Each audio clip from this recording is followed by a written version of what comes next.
If you want to maximize your sales in the last quarter of the year, last quarter of 2025, I'm going to go over some of the things that I found work the best. And I'm also going to go over some of the things that you guys are doing that I have also done that just don't work at all. Let's just dispel a myth here. Telling people, oh, the holidays are coming up. I know you're going to be busy. They're going to have Thanksgiving and Black Friday and Christmas. Let's get this started now. Using the holidays to try to drive urgency in the last 15 years of me doing sales has never one single time worked with regards to getting people to say yes. In fact, all of the people I've tried that to waited until January, February, March of the following year. Super important you guys get this right now. It's one of the biggest mistakes salespeople make, especially in the high ticket space, with regards to trying to get a deal over the line before the end of the year. Um, Second thing, a lot of times what people do is they try to say, "Oh, this is the best time of year. It's busy. People are spending money. You should do this because it's going to increase those sales, blah, blah, blah." I don't know why this doesn't work. In all honesty, I'll tell you guys, it should work. It should. Um, but I'm going to tell you what's real. It doesn't. It doesn't work. I don't know why. Don't ask me. You want to post in the comments below, why doesn't this work? Feel free. I don't have the answer. The reality is, for whatever reason, the holidays come around and people start to try and just chill. Now, what I found that works, here are a few things. I'm going to share these with you guys in order of priority. The things that work the best to the things I think work the least well. Number one, stay focused on the current pain they are experiencing in their business. This requires you being a good listener. It requires you being a good question asker. When you do a follow up call or a new sales call, make sure you're really paying attention when you ask people, hey, what's the biggest problem that you guys have in the business? What's keeping you from scaling right now? Really pay attention. Somebody says, oh, interest rates are still high, or inflation is high, or this is high.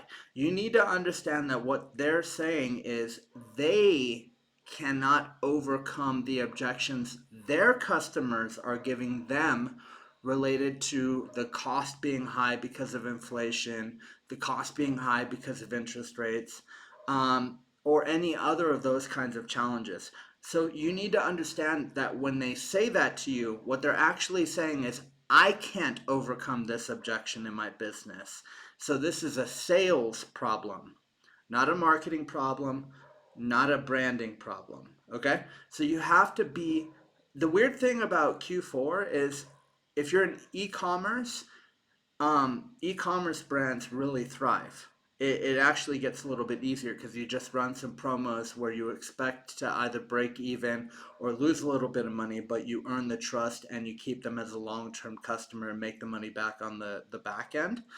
But in direct sales, end of year sales are really hard because it typically isn't what it seems like. The rest of the year, you're like, oh yeah, we're going to work on this. These things are going to happen. It's going to be so great. Q4, you have to be extra careful that you really pay attention to what the person is actually saying. So if somebody says, yeah, it's just been hard, through Q3 and now probably in Q4 because the interest rates are high, the inflation is high, people don't have money, this thing is happening, people aren't really thinking about this. All of those are actually sales objections. Oh, it's the holiday season, so people aren't really thinking about their health. Are you kidding me, dude? People have to live in their body every single day of the year. That is a you problem. What you're telling me, I'm the salesperson, you're the health business owner. What you're telling me is you haven't quite figured out yet how to communicate to your customers that this time of the year is the best time to focus on your health because you can find very smart and very clever ways to stay healthy through the holidays. So, the interesting thing with direct sales specifically during Q4 is you actually have to be a better salesperson than the whole rest of the year. Um, but the even cooler thing than that is if you are the best salesperson during Q4, you'll be the best salesperson during Q1, 2, 3, and 2 and 3. And the reason is because you're actually paying attention. Some of the other things that'll come up in Q4, some of the things that will really get in the way of you guys closing deals. People tend to think, I'll just slow down. So if you want to be highly effective as a salesperson during Q4, you have to understand that what you're going to have to do is pre-frame people for the upcoming year. You might even have to explain to them, we're not even talking about the next 3 months. We're talking about 2026. If you watch this in 2026, we're talking about 2027. We're talking about 2028. Let me tell you something. And I'm going to share this with you guys. If you haven't had this experience, you can use me as the person. Most businesses that slow down in Q4 have a slow Q1, pick up momentum in Q3, have a Q2, have a great Q3, and then slow down in Q4. You notice the pattern? Good Q2, great Q3, slow Q4, a lot of hard work Q1. So you have to understand the way these business cycle works for a lot of businesses that are not top producers. The cool thing about this is I'm not the only person who's ever said this. If you just want to Google it or ChatGPT it, you can find tons of data around this. So you don't have to feel like you're lying to somebody if you're trying to sell them. You just say, hey, look, what I've found from researching the market, from researching your competition, from looking at the best businesses in the world, the businesses that go the hardest during the fourth quarter actually outproduce every other business in Q1, Q2, and Q3. And here's why. The tendency for business owners is by the end of the year, they feel like they've earned the time off. They feel like I could take my foot off the gas a little bit. It's not a big deal. It's just a couple of days. Well, what happens on Thanksgiving week? They take multiple days off, sometimes 3, 4, 5 days. Okay? Then Christmas comes around, they take 3, 4, 5 days off. Then New Year's comes up, they take 3, 4, 5 days off. They don't realize they've taken almost a month off in less than a month and a half. So in a month and a half's time, they've only actually worked 2 weeks. Now, as a salesperson, this is super important. This is one of the most powerful things you can do.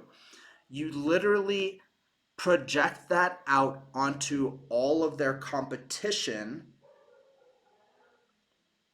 and then you frame them as the one business owner that understands how important it is to actually keep their foot on the gas, to keep pushing when everyone's slowing down, because that'll set them up for the entirety of the upcoming year.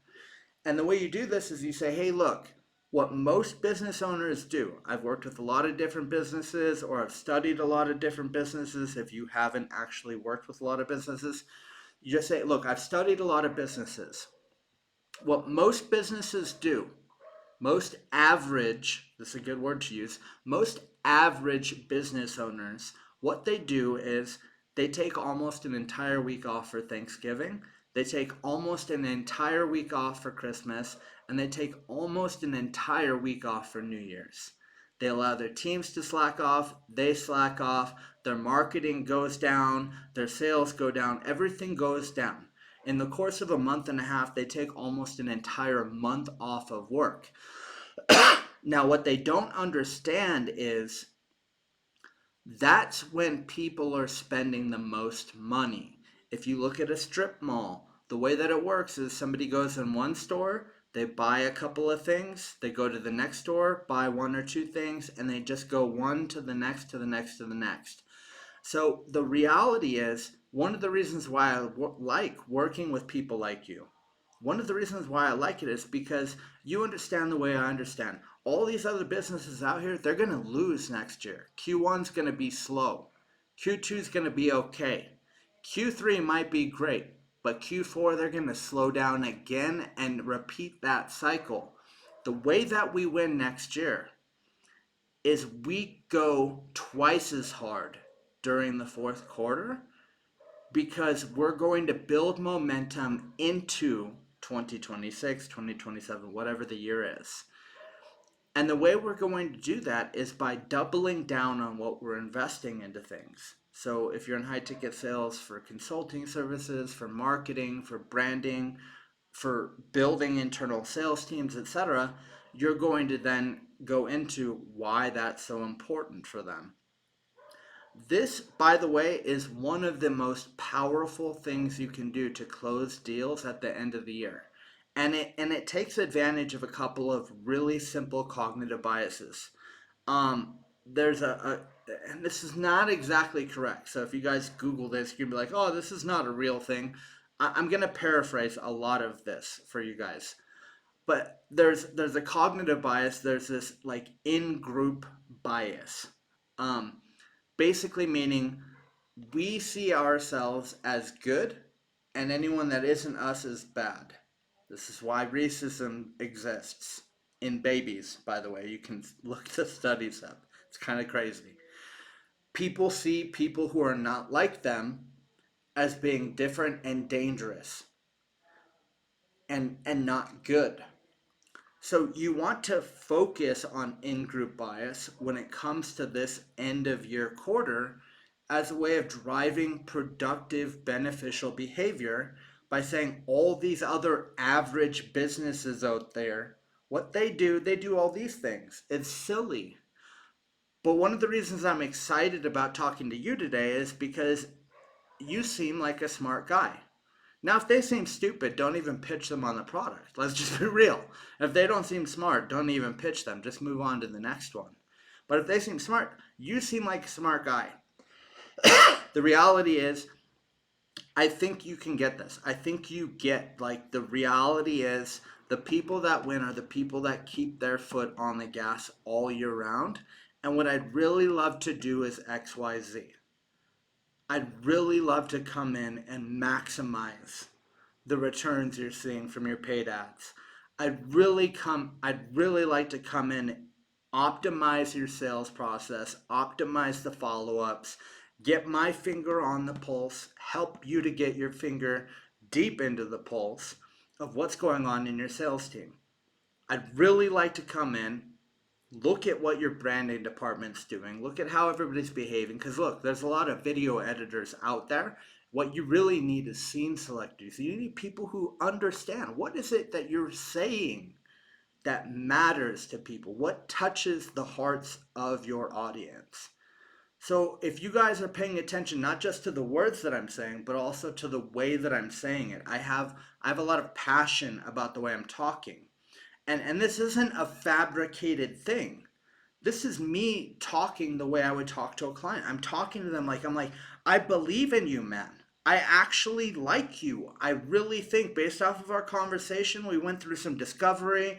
I challenged you a little bit. I made sure I understood your beliefs about the world. I understood why you want to do this, where you're going, why you're going there, why you decided on your goals, how you decided on those goals, what the problems are, what the opportunities are. I did a SWOT analysis. I did X, Y, and Z, blah, blah, blah, blah, blah. Like, I mean, when I get to this part of the conversation, I don't have to fake this. This way of talking will come out of you if you actually give a damn about the person on the other side of the conversation. So it's not just the words you're saying. Yes, it's very strategic in the sense that you're trying to make sure that this person understands you don't want them to be just like all those other losers out there. But it's also you saying, I want to get in here and really plant some powerful seeds that will change this business's future forever. And this is a big part of the reason why I have my school community where I work with people selling high ticket products. This is a big part of the reason why I tell people you're better off having no script and genuinely giving a damn than you are having a script and not caring at all. It's a big part of the reason why I say to people, I'm like, look, man, it's important to move things forward fast. So in Q4, as a salesperson, you have to drive your own urgency up a lot. And the customer has to feel that. They have to feel that you're like really thinking about, if this person doesn't do business with me today, they're going to lose tomorrow. And I actually mean tomorrow. Not a metaphorical tomorrow. Oh, in the future, they're not going to make as much money. No, I mean like tomorrow morning when you wake up, you're going to work through your business day. You're going to make less money because today I wasn't convinced enough to convince you that you should do business with me. That's the kind of urgency. This is like the final piece of these things that I think will help you guys the most from my last 15 years in sales. This is the thing that will make a massive, massive difference for you, is having this belief that if you really care about people, if you really have a product that serves them or a service that services them, that you're like, look, man, I actually think tomorrow you're going to make less money if we don't do business today. And this is one of the crazy things. I'll tell you guys, one of the best compliments you can get when you're closing deals is for somebody to say, I never even felt like I was being closed. Like I didn't even realize I was being closed until I sent the money. The reason is because people can tell when you're like convicted. You know, Nietzsche said there's no greater enemy to truth than convictions. There's actually no greater enemy to losing than a lack of conviction. The reality is, if you really can affect the financial future of a business, and if you pull that apart, if you pull that out into the real world, because it gets hard. We all kind of like mentalize these ideas and we say, oh, I just affect the financial future of this faceless conglomerate thing. But when you actually pull that apart and look at the big picture, you're like, man, if I can help this business to get more customers, that means as an ancillary benefit, I might be helping hundreds or thousands, tens of thousands, hundreds of thousands, or millions of people to improve their lives. So it's super important that you guys take a step back before you do your next sales call. Take a step back and look at, like, if I can make this company more money with my product or service, how many people am I really affecting? How many people's lives might I be changing through this one sales call? Imagine if there were 1,000 people standing outside your office saying, please, God, close this deal because we're suffering. And you say to yourself, you know what, man? I don't care if I gotta punch myself in the face 100 times before this call is over. I'll do it because there's 1,000 people out there waiting for me to have the balls to just stick through it, to just keep pushing until the deal is closed, because I can affect hundreds, thousands, millions of people's lives by being able to close this deal. And that's the final tip I have for you guys, is to take a step back and look at the big picture. Because when you look at the big picture and you really understand, if you're a good person who actually cares, who can actually deliver a service, what it really means is massive, massive change in the world.